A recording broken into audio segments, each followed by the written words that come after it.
Welcome back to Mother Trucking Vibe, a science teaching podcast. Today we're talking about test prep, or more specifically, what people get wrong about test prep.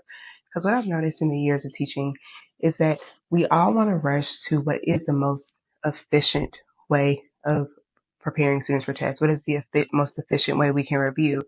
And in our quest for efficiency, we often sacrifice effectiveness. Here's what I mean.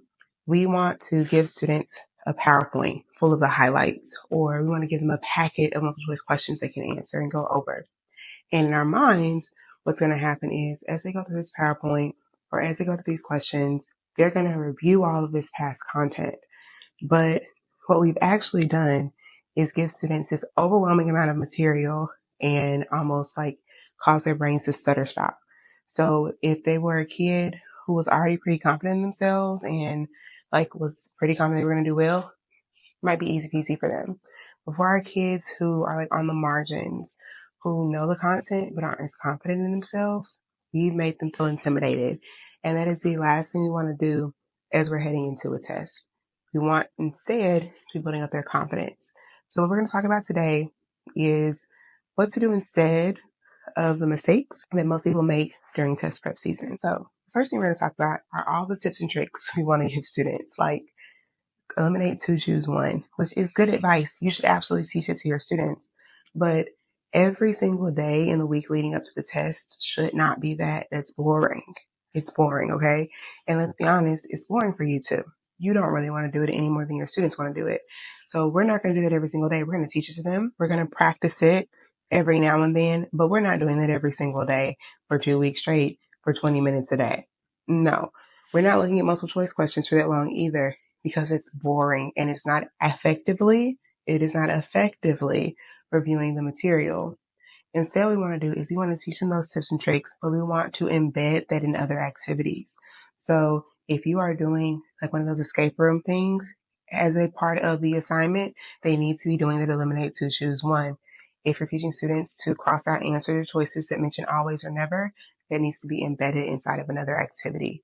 We don't just want to throw all of these tips and tricks at them, because all that does, it just feels like we're giving them another thing to remember. So we're going to use the tips and tricks, but we're going to be strategic in how we implement them so that we are effective as well as efficient. The other thing that I think we often forget about when it comes to test prep is that confidence matters. In fact, I would say confidence is key. And that can get lost in the sauce a lot of the time because we ourselves are feeling anxious. The thought of the data, our admin coming in, being honest about making sure we're doing X, Y, and Z, the thought of the school scores coming out. If your school is already on a watch list, I know that this is an incredibly high pressure time of year for you. But when we let that anxiety bleed out of us and onto our students, it actually has an inverse effect of what we actually want students to be doing. Because as they get more anxious, it's harder for them to learn. It's harder for them to think creatively.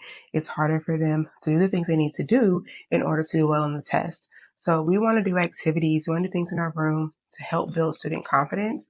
And for students who are suffering from test anxiety, help them to address it and manage it. And this might be many, many things, because sometimes your students don't even know they're suffering from test anxiety. I have an activity that I do with my students, and it's available on my Patreon. And if you're in the lab or in Rockstars, you already have access.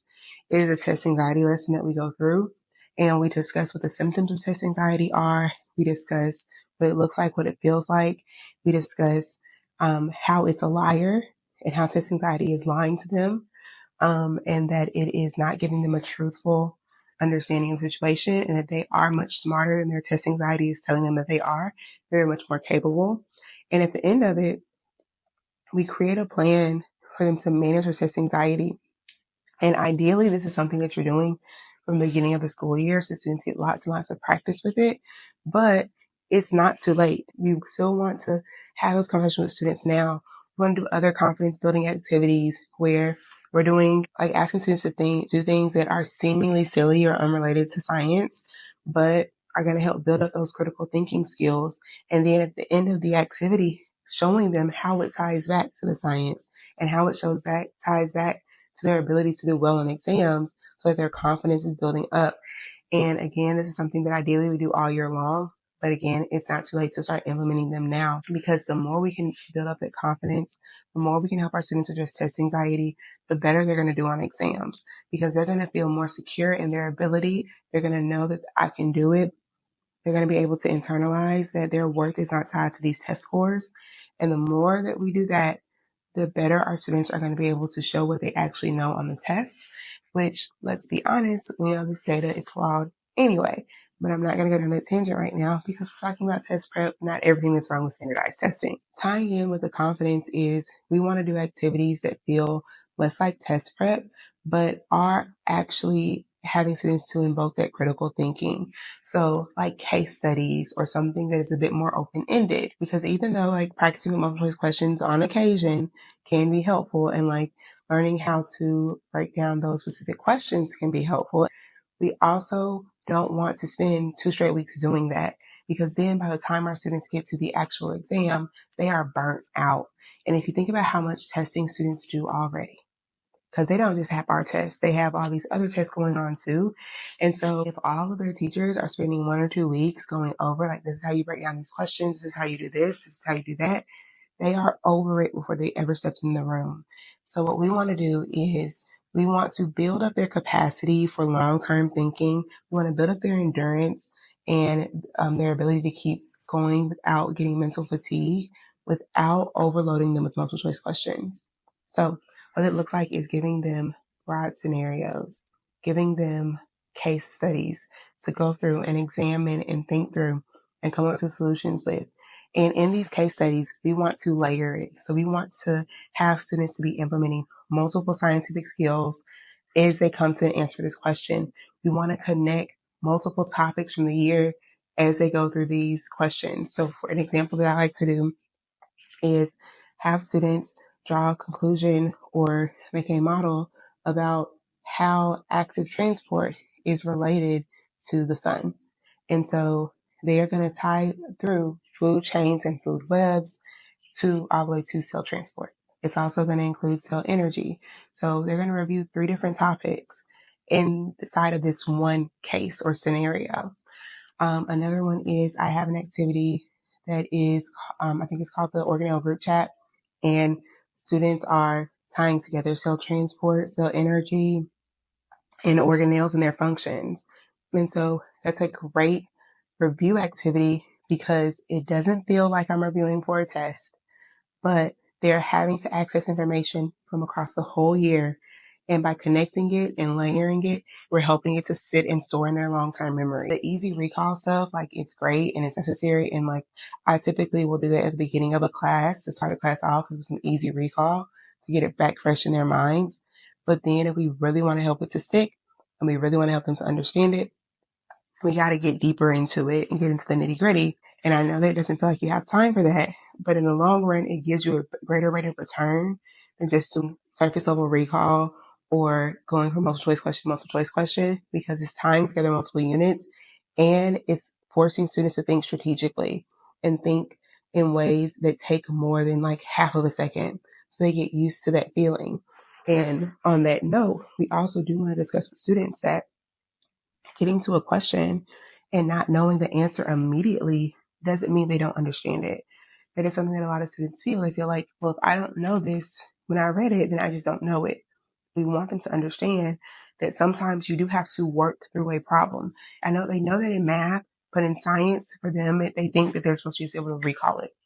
And so when we review in this way, where they're having to make these connections across multiple topics, they have experience having to work their way to an answer. And the more often we're doing that in class, the less foreign and scary it feels when they take tests. Which takes us right into my next point of building capacity. So a big part of standardized testing, the thing that makes it really hard and difficult for kids, is just the mental fatigue of it all. So they are being asked to answer however many questions in what feels like a short period of time. And if they're not used to that, then it can feel very overwhelming. And so a lot of the times when we see kids that are quote unquote giving up on test day, it's not necessarily they don't care.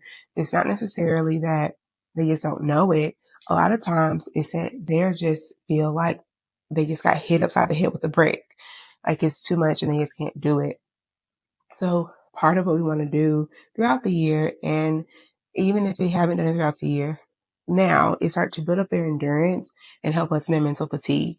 And we can do that by having them practice working out these problems that require a little bit more strategic thinking. The most efficient and effective way to do all of these things is to embed teaching students how to use scratch paper in all of these activities. So we want to teach students to put their thinking on the paper, to put their notes on the paper, to not just try to keep everything in their mind as they're figuring out the answer to a problem. And the reason we want to do that is because of this thing called cognitive load. And cognitive load is basically like how much of your working memory you're using at any given time.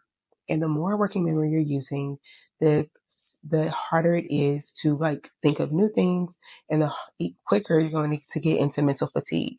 And so when students use scratch paper, they offload some of the tasks that their working memory is doing to the paper. And on the paper, that frees up their working memory. It allows them to make connections that they might not have otherwise been able to make. And it helps them to have the endurance to make it to the end of the test. So teaching students how to use scratch paper, how to specifically use scratch paper in science, has a lot of returns.